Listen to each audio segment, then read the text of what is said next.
Hello, my dear viewers. Today will be a very interesting story. I recommend watching the video to the end. Put a like and subscribe to my YouTube channel, and be sure to write comments on what you liked or did not like, and if you have an interesting criminal story from your life. Write your story in the comments and I will make a video and tell your story here on the channel. Okay, I have detained you. I wish you a good mood and viewing. Hi, everyone. My name is Natalie Peterson, and a year ago my life was perfect, or at least I thought it was. I had a husband, a house, and a steady job. But everything changed in a single day, and now I'm telling my story in the hope that it might serve as a warning to others. It started on an ordinary Tuesday morning. I was making coffee when the doorbell rang. Standing there was a man in a suit, holding a clipboard. He introduced himself as a representative from a financial institution I didn't recognize. "I'm here regarding the overdue balance," he said. Confused, I asked, "What balance?" He glanced at his clipboard. "The loan your husband, Eric Peterson, took out 6 months ago.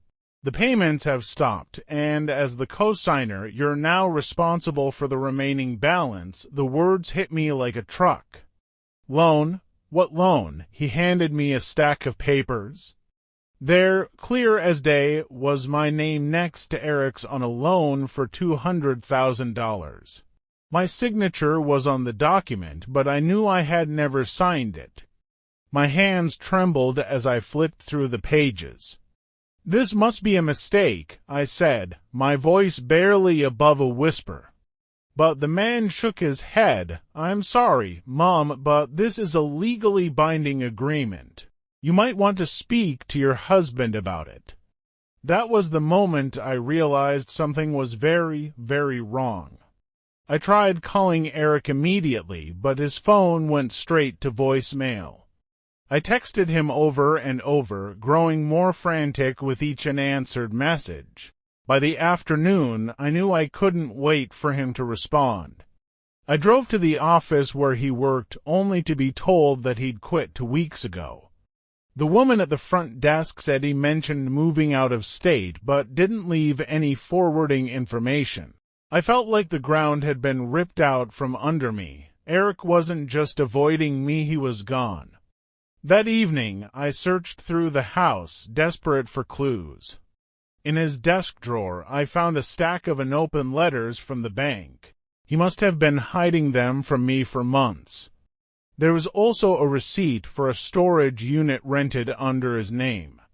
I didn't sleep that night. Instead, I stayed up, poring over every detail, every clue. Why would Eric do this to me, and where had he gone?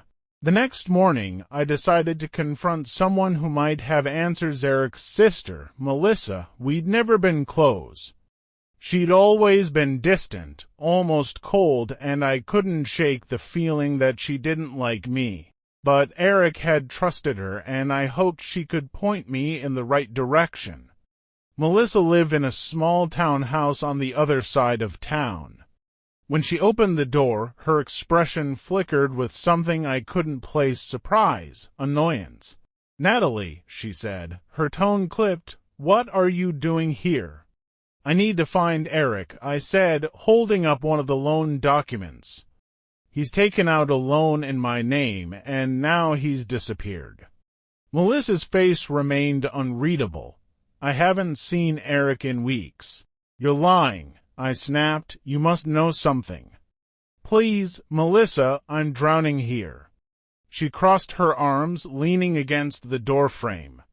"Even if I did know, why would I tell you? You've always been so naive, Natalie. Maybe it's time you face reality." "Eric's not coming back." Her words cut deeper than I expected, and something in her tone made my skin crawl. It wasn't just indifference, it was almost like she was enjoying this. "You knew, didn't you?" I accused. "You knew about the loan. You knew he was going to run." Melissa smirked but said nothing. She stepped back into the house and shut the door in my face. As I stood there, rage and despair twisting inside me, I realized that Melissa wasn't just unhelpful, she was part of the problem. And if I wanted answers, I'd have to find them on my own. I stood on Melissa's doorstep for a long moment after she slammed the door. My fists clenched at my sides, and 1,000 thoughts raced through my mind. She knew something. Her smirk had told me that much, but I couldn't force her to talk. Not yet. As I drove home, my mind replayed every interaction I'd ever had with Melissa. The cryptic comments she'd made about Eric being too clever for his own good, the times she'd laughed off questions about his past. I'd brushed it all aside back then, thinking she was just being difficult. But now, it felt like I'd missed all the warning signs. That night, I sat at the kitchen table with the documents spread out in front of me. Every signature, every transaction felt like a betrayal. I hadn't just been Eric's wife, I'd been his mark. I remembered the storage unit receipt I'd found in his desk drawer and decided to check it out the next morning. Sleep was out of the question, so I spent the rest of the night researching the loan. The company that had issued it wasn't one of the big banks. It was a private lender with limited online information. What little I found painted a grim picture: high interest rates, aggressive collection practices, and ties to shady business dealings. The pit in my stomach grew deeper. If Eric had involved himself with people like this, he wasn't just a runaway, he was in serious trouble. The storage facility was a few miles outside of town, tucked behind a gas station. It was the kind of place you wouldn't notice unless you were looking for it. Rows of identical metal doors stretched out in every direction, and the office was staffed by a bored-looking teenager scrolling on his phone. "Hi," I said, trying to keep my voice steady. "I need access to Unit 312. It's under Eric Peterson's name." The teenager barely looked up. "You got ID?" I handed over my driver's license, praying that Eric hadn't put some kind of lock on the account. After a painfully long moment, the boy nodded. "You're on the approved list. Here's the key." My hands shook as I walked to the unit. The air was cold despite the sunny day, and I couldn't shake the feeling that someone was watching me. When I unlocked the door, the metal creaked loudly, echoing in the empty facility. Inside, the space was filled with boxes, most of them unlabeled. A faint smell of mildew hung in the air. I opened the first box and found a collection of receipts and invoices. Nothing unusual, except for the fact that many of them were from out-of-state hotels. The dates matched the months when Eric had supposedly been on business trips. The next box held photos of me. Some were from family gatherings, others were candid shots I didn't even know had been taken. One picture in particular made my blood run cold. It was from the day I signed the mortgage for our house. But instead of Eric standing beside me, there was a man I didn't recognize, his face partially obscured by sunglasses. Why would Eric have this, and who was the man? At the bottom of the box was a stack of papers. As I flipped through them, my heart sank. There were financial records, loans, bank transfers, and investments, all of them tied to my name. The last document was a note, scribbled in Eric's handwriting, "Meet Melissa." Final payment. I left the storage unit shaking, my mind a whirlwind of anger, fear, and confusion. The note was the final confirmation I needed. Melissa wasn't just complicit. She was helping him. That evening, I went back to her townhouse. This time, I wasn't going to leave without answers. When she opened the door, she looked annoyed but not surprised. "You again. What do you want now?" I shoved the note in her face. Explain this, I demanded. Melissa's eyes flicked to the paper, and for a split second I saw panic flash across her face. But then she recovered, crossing her arms with that same infuriating smirk. You should just let it go, Natalie. You're not going to find him. What did you do? I shouted, my voice echoing down the quiet street. Where is he? Her expression hardened. You don't understand, do you? Eric's not the man you think he is. He never was. He's been running cons like this for years. You're just the latest in a long line of women who fell for his charm. Her words hit me like a slap. You're lying, am I? She said, stepping closer. Think about it, Natalie. How much do you really know about him, his family? His past? The truth was, I didn't. Eric had always been evasive about his childhood, brushing off questions with jokes or vague answers. I'd chalked it up to bad memories, never imagining it was something more sinister. I want the truth, I said, my voice trembling. All of it. Melissa sighed, rubbing her temples as if I were the one causing her stress. Fine. Eric owed money to people you don't want to mess with.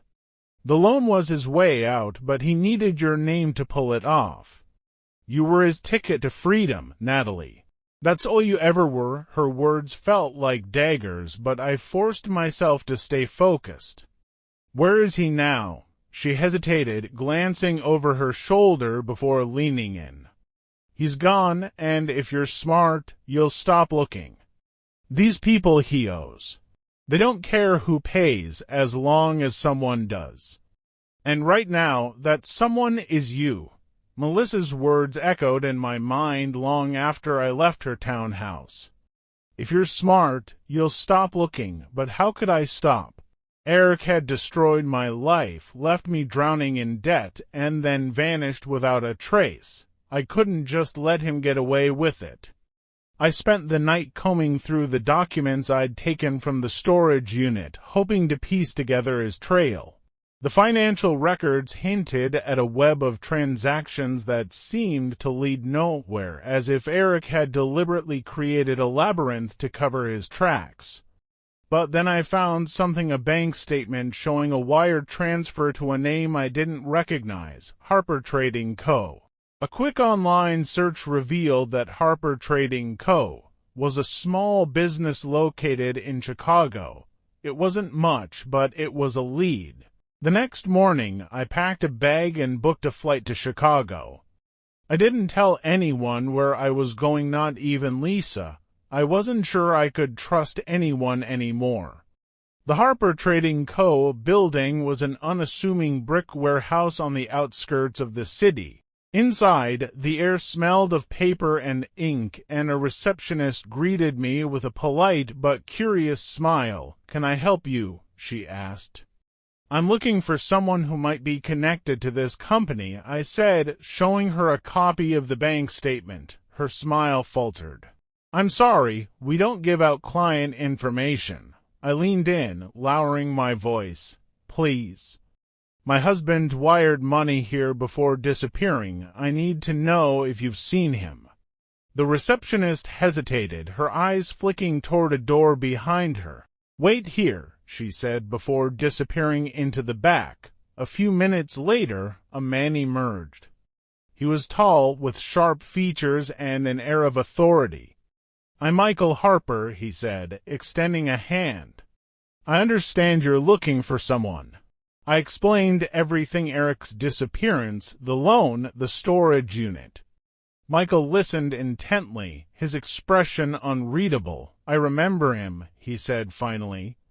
"He came here a few months ago, trying to liquidate some assets. Claimed he was planning to move overseas." "Do you know where he went?" I asked, my heart pounding. Michael shook his head. He didn't say. But he mentioned a sister. Melissa, I think her name was. He said she was helping him sort things out. My blood ran cold. Melissa hadn't just been complicit, she'd been actively involved. I returned to my hotel room, anger simmering beneath the surface. Melissa had lied to my face, playing innocent while covering for Eric. I needed to confront her again, but this time I'd be prepared. The next day, I flew back home and went straight to Melissa's house. I didn't bother knocking. The door was unlocked, and I pushed it open to find her sitting in the living room, casually sipping coffee. "Well, if it isn't the detective," she said, smirking. "Got the act," I snapped, tossing the bank statement onto the coffee table.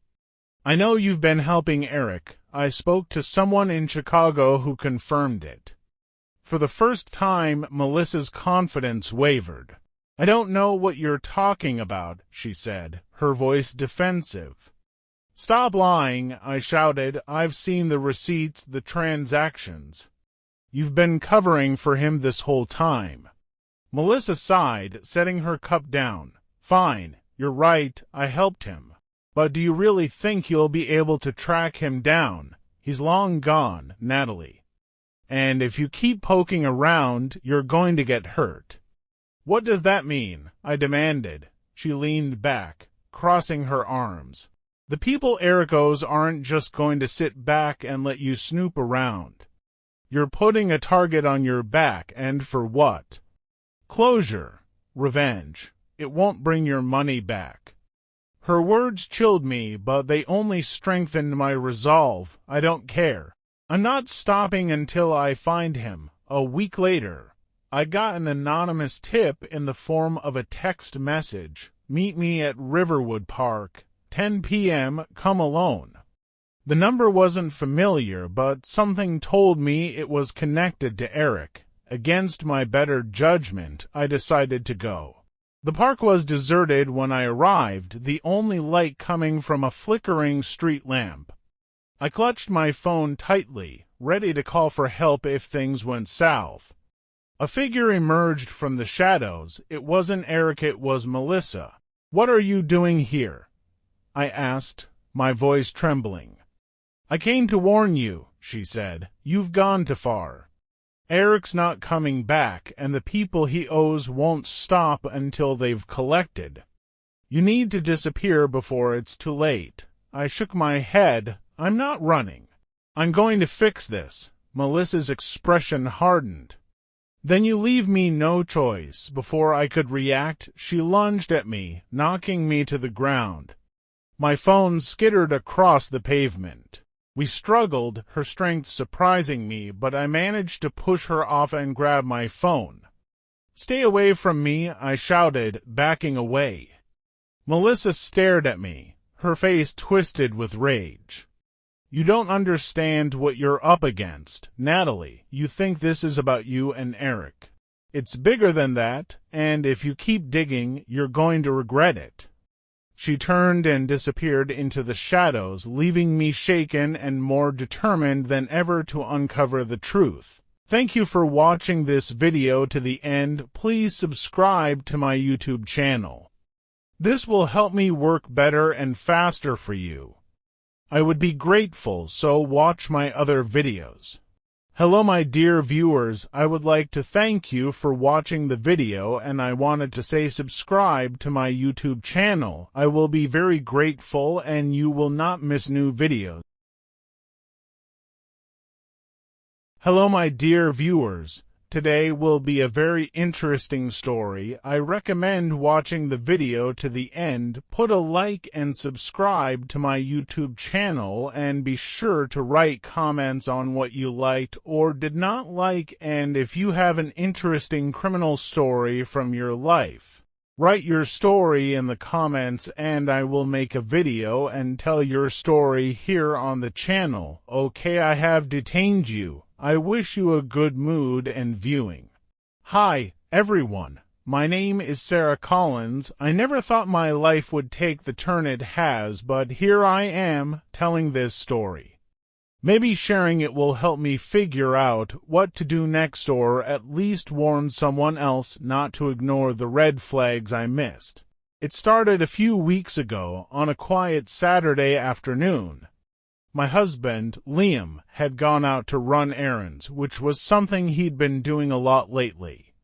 I decided to use the time to do a deep clean of the house.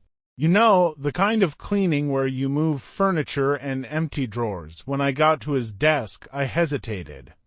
Liam had always been private about his things, but it wasn't like I was snooping, I was just organizing. At least, that's what I told myself. As I emptied one of the drawers, I noticed a small envelope tucked beneath a stack of papers. Inside were wads of cash, hundreds of dollars, maybe more. My heart raced as I counted it, nearly $10,000 in total. Why would Liam have this much money hidden away? He never mentioned a bonus, and we didn't keep that kind of cash lying around. Questions swirled in my head. Was he saving for something? Was he in trouble? I put the envelope back where I found it, my hands trembling. I told myself there must be a reasonable explanation, but deep down I knew something wasn't right. That evening I tried to act normal as we ate dinner, but I couldn't stop glancing at Liam. He seemed completely at ease, scrolling through his phone and making small talk about his day. So I began cautiously, "How are things at work?" "Any exciting projects?" Liam looked up, his expression neutral. "Same old." "Why do you ask?" "Just curious," I said, forcing a smile. "You've been working late a lot?" He shrugged. "You know how it is. Deadlines." I nodded, pretending to accept his answer, but my mind was racing. If it wasn't work, then what was it, and why hadn't he told me about the money?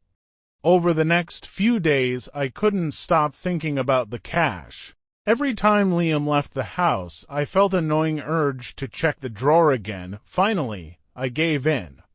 The money was still there, but this time I noticed something else, a receipt from a high-end jewelry store.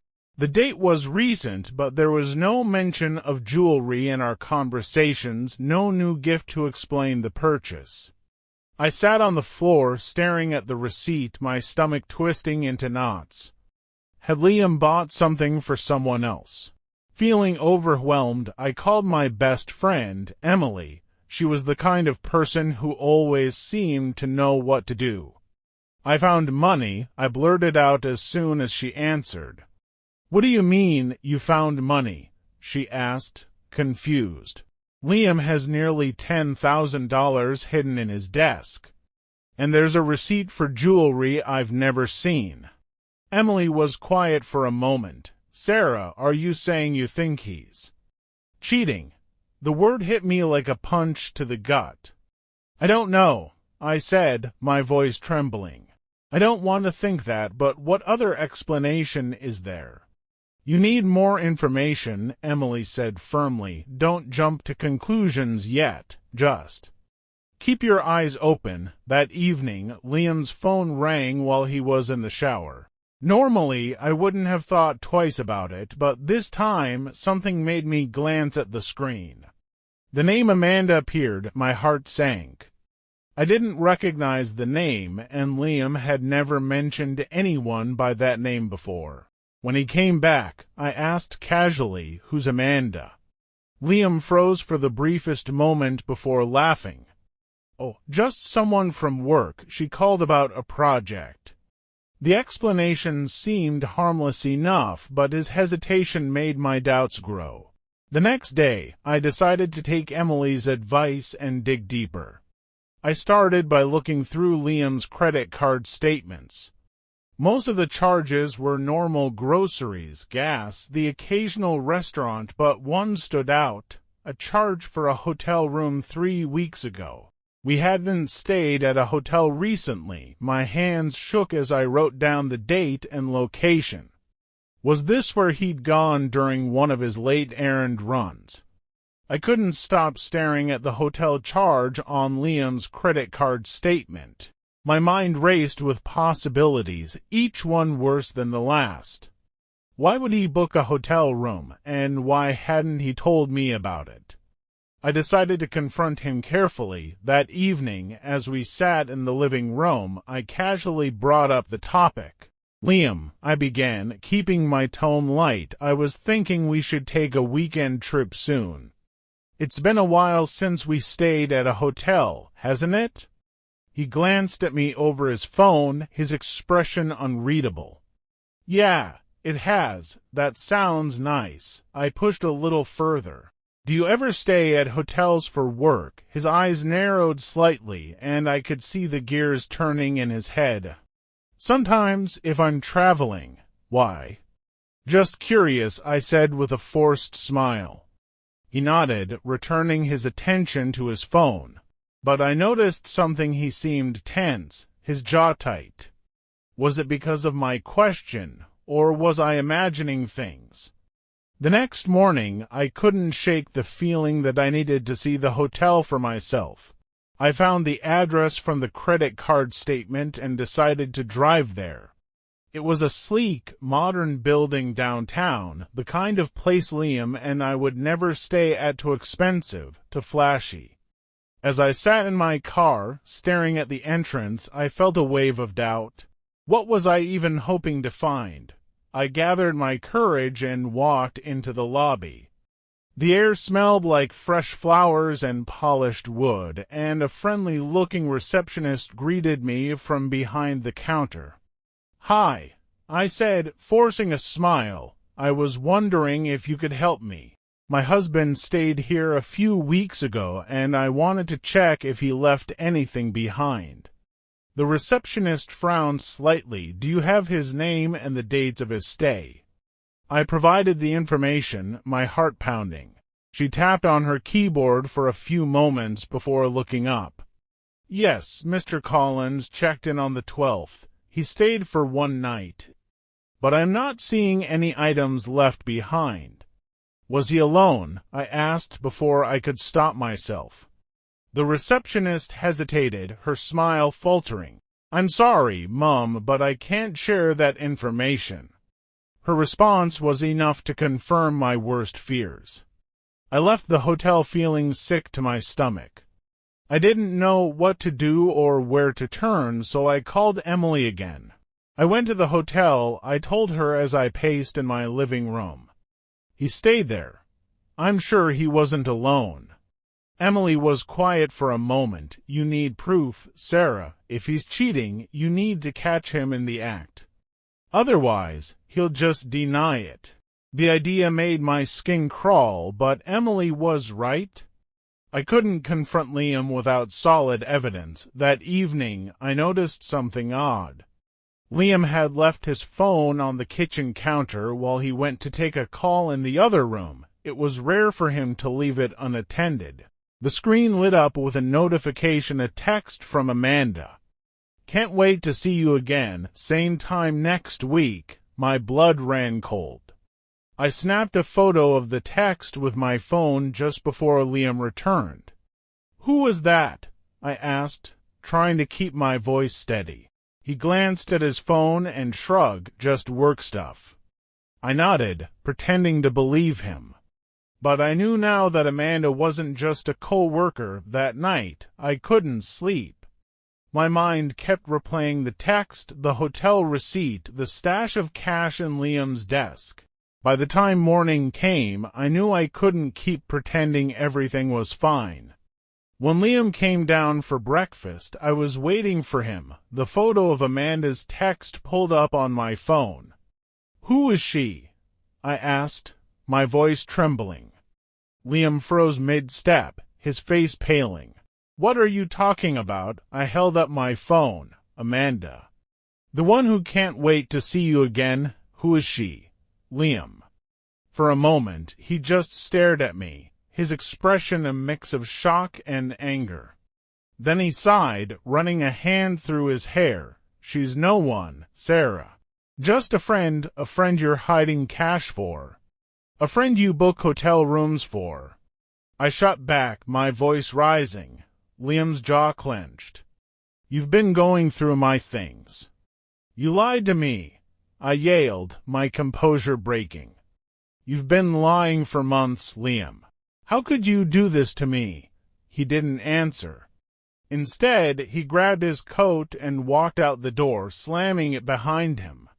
The sound of the door slamming echoed in my ears long after Liam left.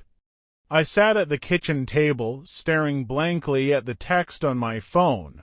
My chest felt hollow, and my mind was a storm of anger, heartbreak, and confusion. How had it come to this? I knew I couldn't just sit there waiting for him to return. I had to act. I grabbed my car keys and drove to Emily's house. She opened the door, took one look at my tear-streaked face, and pulled me into a hug. "What happened?" she asked as she led me to the couch. I recounted everything: the text, the confrontation, and Liam storming out. Emily listened quietly, her expression hardening as I spoke. "You need to figure out how deep this goes," she said when I finished. "If he's hiding money, there could be more you don't know about." Her words sent a chill through me. More secrets. I didn't want to believe it, but at this point I couldn't ignore the possibility. The next day, I decided to search the house more thoroughly. If Liam was hiding cash, there might be other stashes or other clues he thought I wouldn't find. I started in his home office, going through every drawer and file cabinet. Most of it was routine paperwork, but tucked at the back of one drawer, I found a second envelope. This one didn't contain cash. Instead, it held receipts for expensive dinners, spa visits, and even a weekend retreat at a luxury resort. The dates on the receipts lined up with the times Liam had claimed to be working late or out of town for business. My stomach twisted as I realized just how much effort he had put into keeping his double life hidden. Among the receipts was something else, a handwritten note on hotel stationery. It read, "Can't wait for our next escape. Love, Amanda." The sight of her name made my blood boil. I snapped photos of everything with my phone, creating a digital record of the evidence. I couldn't take it anymore. I needed answers, and I knew exactly where to find them. The receipts included the name of Amanda's workplace, a boutique a few towns over. I drove there, my hands gripping the steering wheel so tightly my knuckles turned white. When I arrived, I spotted her immediately, a tall, blonde woman chatting with a customer. She was stunning, and I hated her instantly. When the customer left, I walked up to the counter. "Are you Amanda?" I asked, my voice steady despite the storm raging inside me. She looked surprised. "Yes. Can I help you?" "I'm Sarah," I said, my voice sharp. "Liam's wife." Her eyes widened, and for a moment she looked genuinely shocked. But then her expression turned defensive. "I don't know what you're talking about." "Don't play dumb," I snapped, pulling out my phone and showing her a photo of the text she'd sent. "I know about the money. I know about the hotels." "How long has this been going on?" Amanda's face flushed, and she glanced around nervously. "Look, I didn't know he was married, okay?" "He told me he was divorced." Her words stung, but I pressed on. "And the money, did he use it for you?" She hesitated, then nodded. "He said it was part of his savings. He's been paying for everything: trips, gifts, even my rent." I felt sick. Not only had Liam betrayed me, but he'd been using our hard-earned money to finance his affair. That night, I called a divorce lawyer. I didn't know what my next steps would be, but I needed to know my rights. The lawyer, a no-nonsense woman named CRIFAN, listened carefully as I explained the situation. "You've done the right thing by gathering evidence," she said, "but you need to be careful. If he realizes you're building a case against him, he might try to hide assets or manipulate the situation." "What can I do?" I asked, feeling overwhelmed. CRIFAN outlined a plan: secure my finances, document everything, and avoid direct confrontation until I was ready to file. Her advice gave me a sense of control I hadn't felt in weeks. Over the next few weeks, I followed Karen's advice to the letter. I opened a separate bank account, moved my paycheck there, and began quietly preparing for a divorce.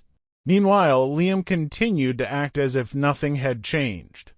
He apologized for storming out and claimed he was stressed from work, but I didn't buy it. I played along, pretending to accept his excuses while building my case. The day I finally filed for divorce, I felt a mix of fear and relief. I handed Liam the papers during dinner, watching as his face turned pale. "What is this?" he asked, his voice shaking. "It's over, Liam," I said firmly. "I know about Amanda. I know about the money.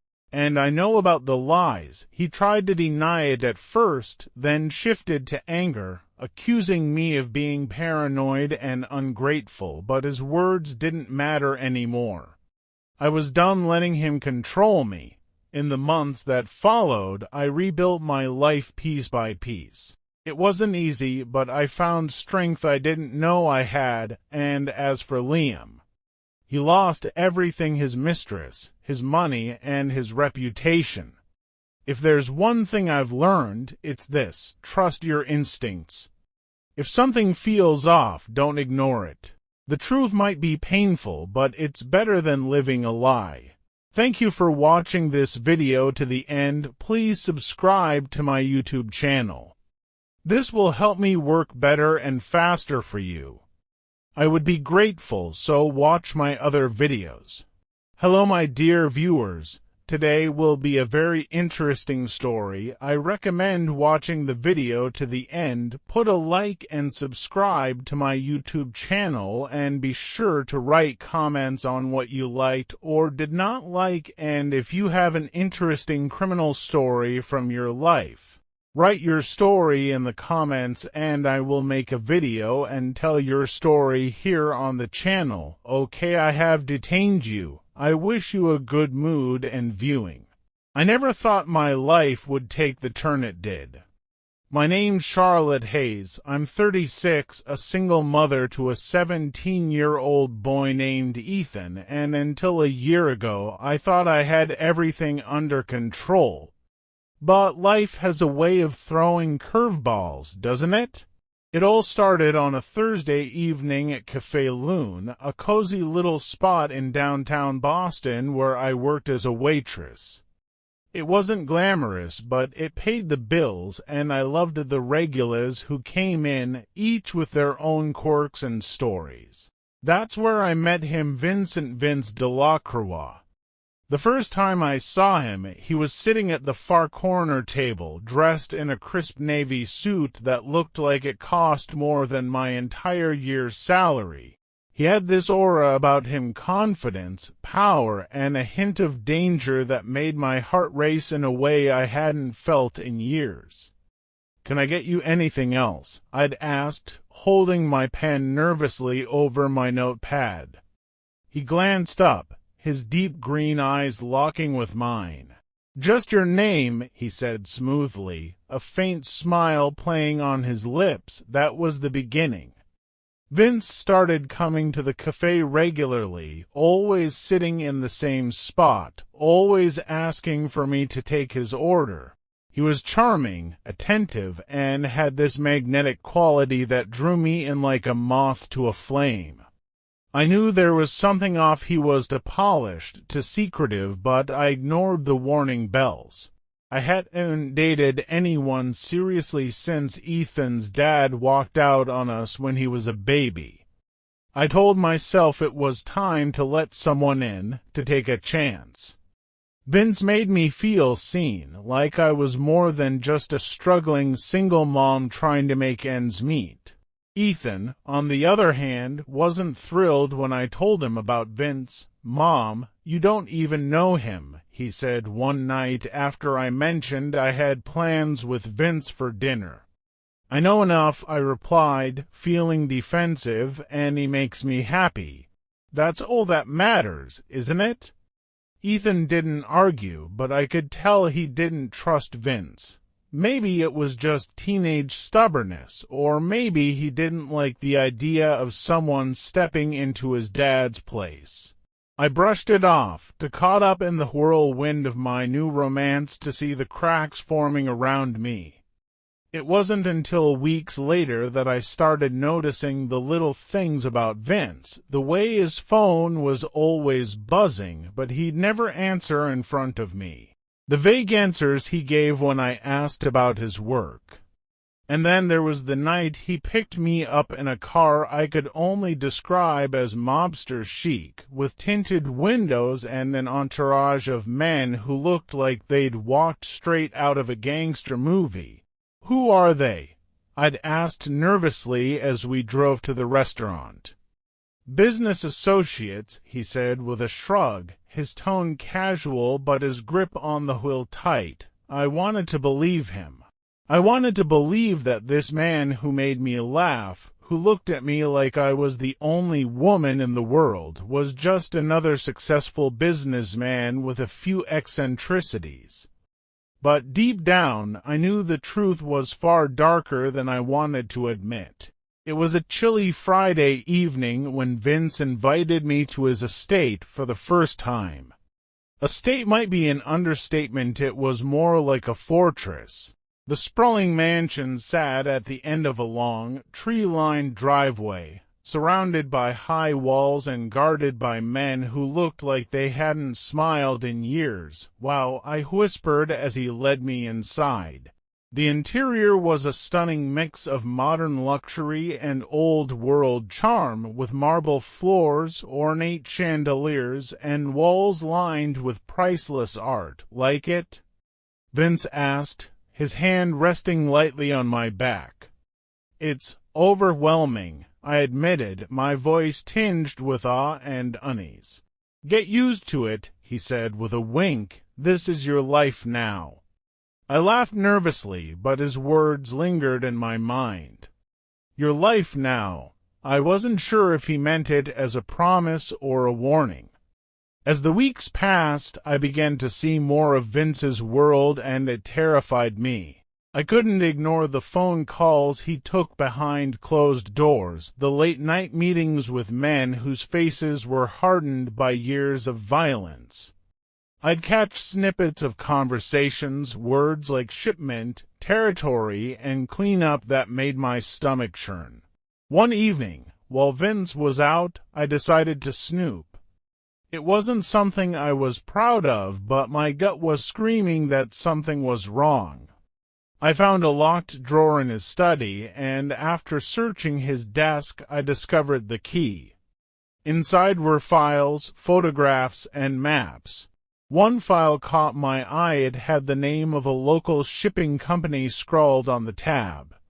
I flipped it open to find lists of names, transaction amounts, and dates. My heart pounded as I realized I was looking at evidence of smuggling operations, money laundering, and even murders. I slammed the drawer shut and hurried back to the living room, my hands trembling. When Vince returned, he noticed my unease immediately. "Something wrong, Charlotte?" he asked, his voice calm but his eyes sharp. "No," I lied, forcing a smile, "just tired." He didn't press, but I could feel his gaze lingering on me longer than usual. Things came to a head 2 weeks later when Ethan came home one evening with a black eye and a split lip. "What happened?" I demanded, rushing to his side.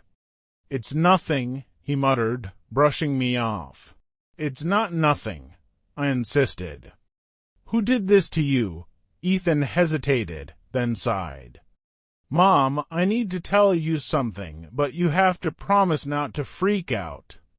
I sat down, bracing myself. "Okay, I promise." "I've been working with this group," he began, his voice low. "We're trying to expose criminal organizations in the city, bring them down from the inside, and Vince is one of our targets." The room spun. "What are you talking about?" "Mom, Vince is a crime lord," Ethan said bluntly. He runs one of the biggest mafia operations in the city. Drugs, weapons, human trafficking, you name it. He's involved." I shook my head, refusing to believe it. "No, that's not true. Vince isn't like that. He's dangerous, Mom," Ethan interrupted. "You have to get away from him. If he finds out what I'm doing, he won't think twice about coming after me or you." Tears filled my eyes as the weight of Ethan's words sank in. The man I'd fallen for wasn't just a businessman with a mysterious side. He was a monster. That night, I lay awake, torn between my feelings for Vince and the desperate need to protect my son. By morning, I knew there was no way this could end well. After Ethan's revelation, I felt like I was walking a tightrope over a pit of vipers. Every moment with Vince felt like a lie, every glance from him a potential threat, but I couldn't let him see my fear. If he suspected that Ethan or I knew the truth, I didn't even want to imagine what he might do. Ethan begged me to leave Vince immediately. "We'll go somewhere far away," he said. "Change our names, disappear. He'll never find us." But I knew it wasn't that simple. Vince had connections everywhere. Running wouldn't guarantee safety, and if I left abruptly, it might raise suspicions, putting us in even greater danger. For now, I had to stay. I had to pretend. That evening, Vince surprised me with a weekend getaway plan. "Pack your bags," he said, his voice full of excitement. "I've got something special lined up for us." "Where are we going?" I asked, trying to sound thrilled. "It's a surprise," he replied with a wink. "You'll love it." As I packed my things, my heart raced. I didn't trust this trip, but I couldn't refuse. If I acted differently, if I slipped up, it could all be over. Ethan was furious when I told him. "You can't go with him, Mom. What if he's setting you up?" I squeezed his hand, trying to reassure him. "I'll be careful, Ethan, I promise." Before I left, Ethan slipped a small recording device into my purse, just in case, he said. "If he says anything incriminating, we can use it to bring him down." The trip was to a secluded cabin in the mountains, miles away from any signs of civilization. The view was breathtaking: snow-capped peaks, endless forests, but I couldn't enjoy it. The isolation made my skin crawl. Over dinner, Vince was his usual charming self, but I couldn't shake the feeling that he was testing me. His questions felt pointed, his smiles a little too knowing. "You've been quiet lately," he said, pouring me a glass of wine. "Everything okay?" Of course, I lied, forcing a smile. "Just a lot on my mind." He murmured, studying me. "You know, Charlotte, trust is everything in a relationship. Without it, there's no foundation." The words felt like a blade against my neck. "I trust you," I said quickly, "completely." He leaned back, his expression unreadable. "Good. Because I'd hate to find out you were keeping secrets from me." That night, as Vince slept, I turned on the recorder and placed it near his phone, hoping to catch something useful. I knew it was risky, but it was the only way to gather evidence without drawing suspicion. The next morning, Vince announced we'd be heading back to the city earlier than planned. "Something's come up with work," he explained. My stomach sank. I knew that couldn't be good. When we returned, I hurried to Ethan's room, handing him the recorder. "Check this," I whispered. "I don't know if it caught anything, but it's all we've got." Ethan plugged it into his laptop and began playing the audio. At first, it was just background noise, muffled footsteps, the sound of the fireplace crackling. But then we heard Vince's voice. The kid's name is Ethan Hayes. He's been digging where he shouldn't. Make sure he understands what happens when people cross me. My blood turned to ice. Mom, Ethan whispered, his face pale. He knows. He knows it's me. Panic set in as I realized Vince wasn't just suspicious, he was preparing to act. We have to do something, Ethan said, his voice trembling. We have to stop him before it's too late. But what could we do against someone like Vince? I didn't have an answer. I didn't sleep that night. Vince knew about Ethan, and I had no idea how much time we had before he made his move. The walls of my world felt like they were closing in, and I could hardly breathe. By morning, I had decided on a plan, though calling it a plan might have been a stretch. I would confront Vince, distract him, and give Ethan enough time to disappear. It was risky, but it was the only chance we had. You're quiet again, Vince said as we had breakfast. His voice was calm, but his eyes held that unnerving sharpness I'd come to fear. You know you can tell me anything, right? Of course, I replied, forcing a smile. I'm just tired. I think there's more to it than that, he said, his tone darkening. He leaned forward, his piercing gaze locking onto mine. You wouldn't lie to me, would you, Charlotte?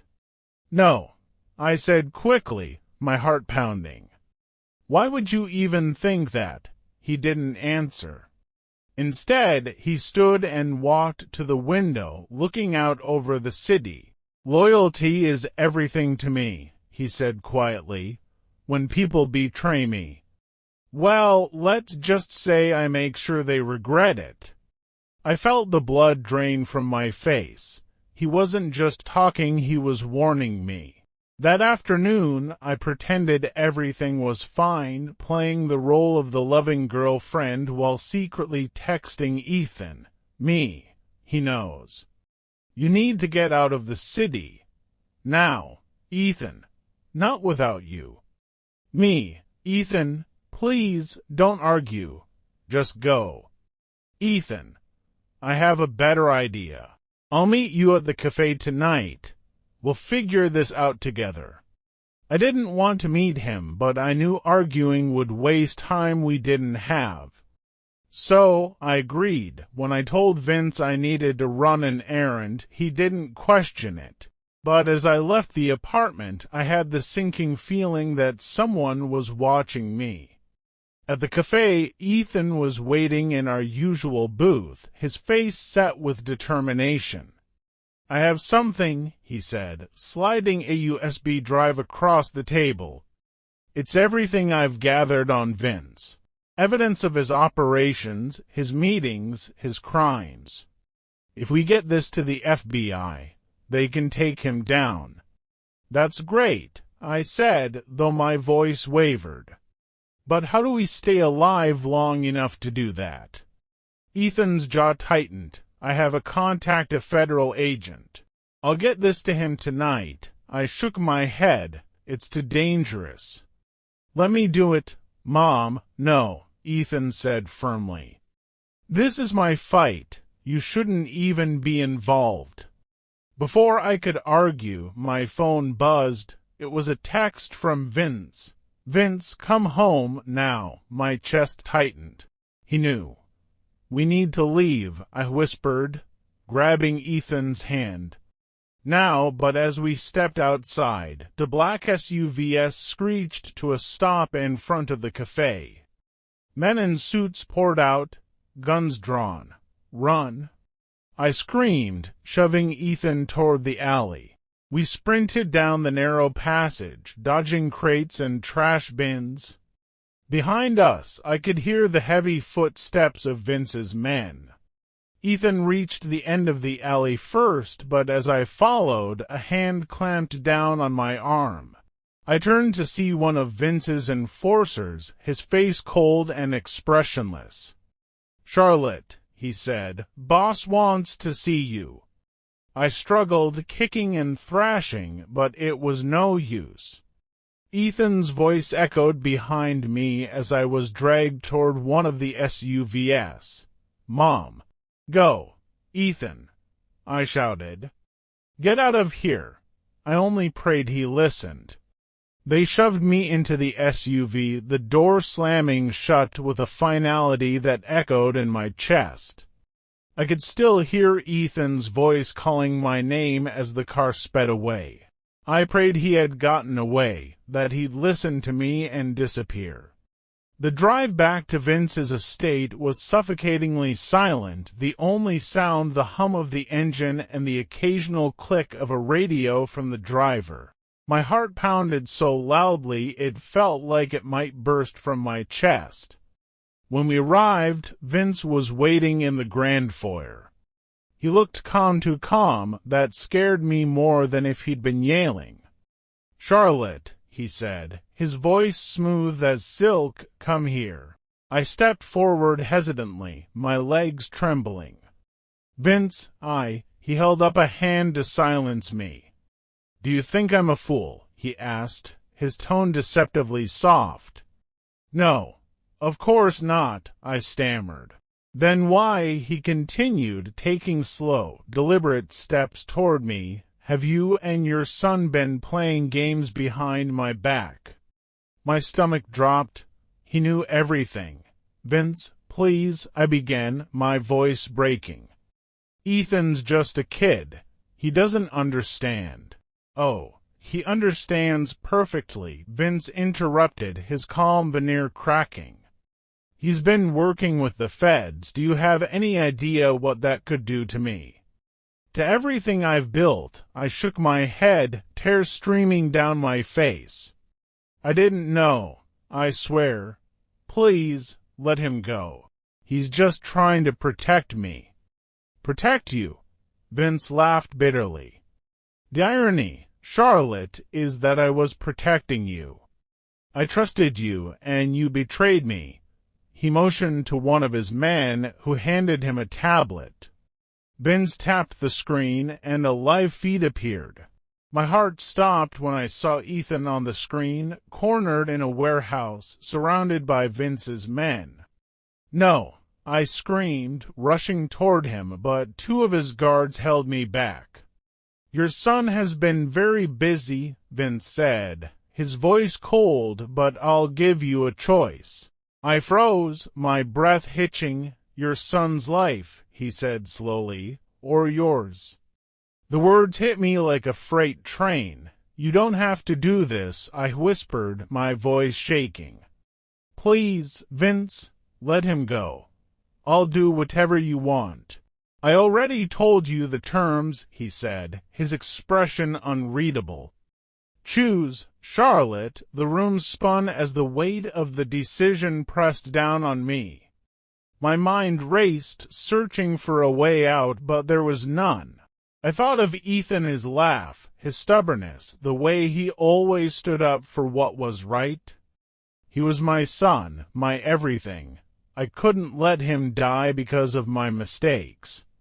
"Take me," I said, my voice barely above a whisper.